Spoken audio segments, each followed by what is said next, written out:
Hi folks, welcome to the Prepared Homestead. This is Travis. Thank you all for stopping by to watch. Well, weather's going to start getting hot again. We had our false fall last week. Many of you are familiar with that, especially if you live in the South. It was just amazing weather. I mean, there were several days that we were only in the low to mid 70s. But today, tomorrow, the next day, talking about heat indexes up in the triple digits, 100, 105. So it's going to be hot again, but that's just what we have to deal with at this time of the year. Speaking of hot and heating up, Russia decided to increase their attack on Ukraine, assuming it's in retaliation for Ukraine invading Russia. They launched a massive missile and drone attack overnight into Ukraine. Reports are that they've hit about every major city in Ukraine, and that they've hit several of their power supply stations and causing major blackouts throughout Ukraine, all over the place. Ukraine is worried that Belarus may get involved. Belarus, as you know, have been building its military forces on the border with Ukraine, and they've been making some very serious threats. And so there's this concern that that's going to happen. I personally don't see it, but I'm not an expert in this. That's just kind of going by my gut. But probably the big news today is that Poland is saying that one of Russia's attack drones ended up landing inside of Polish territory. Now, one of the reasons why this is such a big deal, I mean, obviously Poland is part of NATO, but Poland has been they've been kind of on the front line of NATO nations of talking about going to war with Russia. I think if NATO had their way, all of NATO would already be directly involved against Russia, not indirectly like they kind of have been. But Poland has been speaking very aggressively that they will, that you cross this line, you touch us, all this kind of stuff, and we're going to go to war against you. And now it appears as if a Russian drone fell inside of Poland territory. Now, there's not a lot of details yet. Maybe by the time you watch this, there will be. But as of the time of recording, they hadn't even found the drone. They saw it on radar, and then it went off radar. They believe it landed somewhere around 25 kilometers inside of Poland in a small village. I have not seen any reports of any damages or injuries or death due to it. But they are sending people out to try to find this drone that landed inside Polish territory. Now, most likely we could see an Article 4 out of this. And Article 4 is not a declaration of war. An Article 4 is simply, calling all the NATO members together for consultation and to talk about what to do further. It's possible an Article 5 could come out of this. I don't see it quite yet, but that is possible. Most likely this is going to be viewed as some level of escalation, even if Poland and NATO don't immediately react, kind of knee-jerk react to this. It will probably be some level of escalation. I suspect that at least for now, it will be said that, which is probably the truth and the obvious, that these drones aren't perfect, and it went off course and it landed inside Poland. Is that enough for Poland to say, okay, but we'll let this one pass? Or will they say, no, we're done, and we will go on the aggression?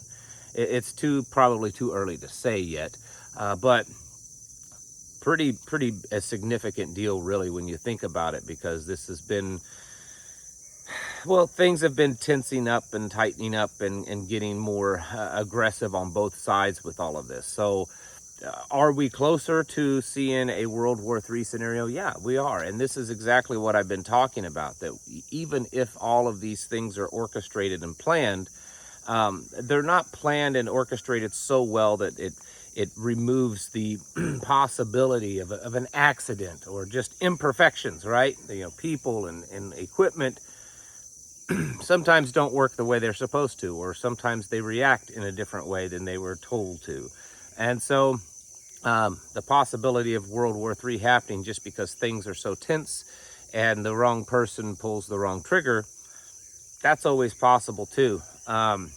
the whole Israel, excuse me.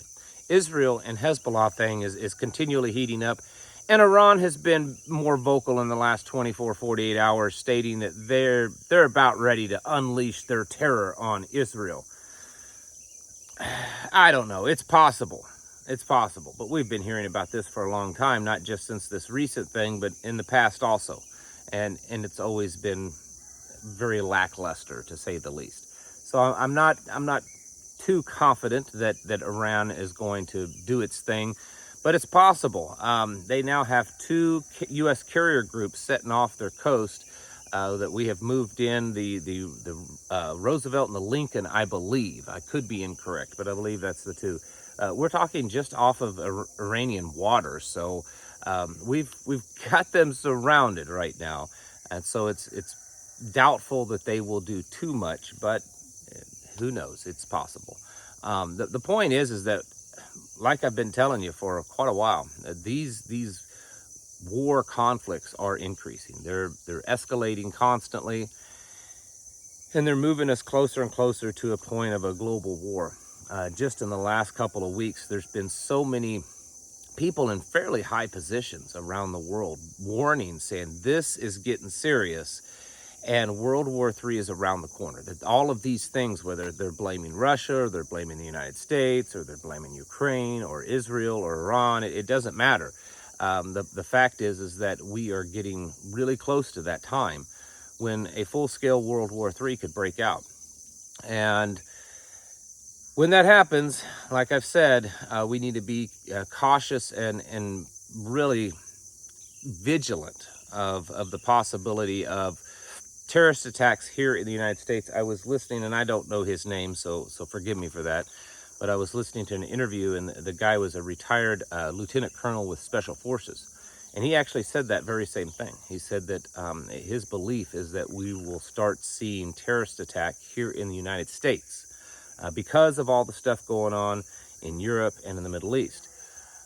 And I think that's a very real likelihood. And it's possible also that we will see terrorist attacks from, CIA-controlled ISIS and things like that. So don't think that this current war and this escalation of war is going to not touch us. Americans have been fortunate and blessed and really privileged over the last century or so that the wars that we've been involved in don't really directly hit us. I mean, yes, indirectly there's certainly effects that we endure, but they're not directly attacking us. And this may be the one that changes that. And so we need to be ready. That's why I've been pushing all of you to continually get your houses in order, but to also just have your head on a swivel, increase your awareness. It amazes me every time I go out. One of the things that I do when I go out in public, especially in like cities and stuff, is I kind of just watch people. You pull up in a parking lot to go inside a store, and people are totally clueless of what's going on around them. They're in their phones, they're not paying attention. This is a very common thing, and that's something that you don't want to allow happen. You don't want to be that sort of common. You want to be aware when you're driving of what's going on, not just for driving safety, but also for any other dangers. If you pull into a parking lot, does anything look suspicious? Crowds of people, anything like that as you're getting out of your vehicle and walking in? Should you be going to places that would be more prone to certain types of attacks? If you can avoid them, avoid them. Going into areas where there may be more prone to have violence and stuff, whether it be gangs or immigrants or anything like that. These are the kinds of things that you should be thinking of now. You should be thinking about this most all the time, but especially now more than ever, because as we get closer and closer to greater conflict overseas, whether it's in Europe, Middle East, Asia, it doesn't matter. It increases the odds of violence happening here in the United States. I mean, we've had, at the very least, 10 to 15 million, and probably in the numbers of 30 to 40 million people enter this country illegally in the last 3 or 4 years. And even if only a small percentage of those numbers are bad people, and we know it's not a tiny percentage, but even if it were, that's still a lot of people. That's still a lot of people that could do some serious harm to here in the United States. So you need to be preparing for that.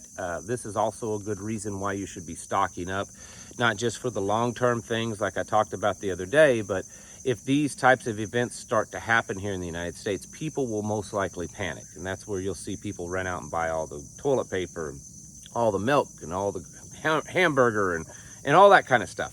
You need to be prepared for that and go ahead and start making sure that your stockpiles are where they need to be. Now, I know most of you have been prepping for a long time. Most of you have food put aside, but it's common that we kind of go through and rotate them and maybe aren't resupplying our own stockpiles the way we should, especially when things kind of calm down. So you should go through them. Maybe your supplies are down a little bit.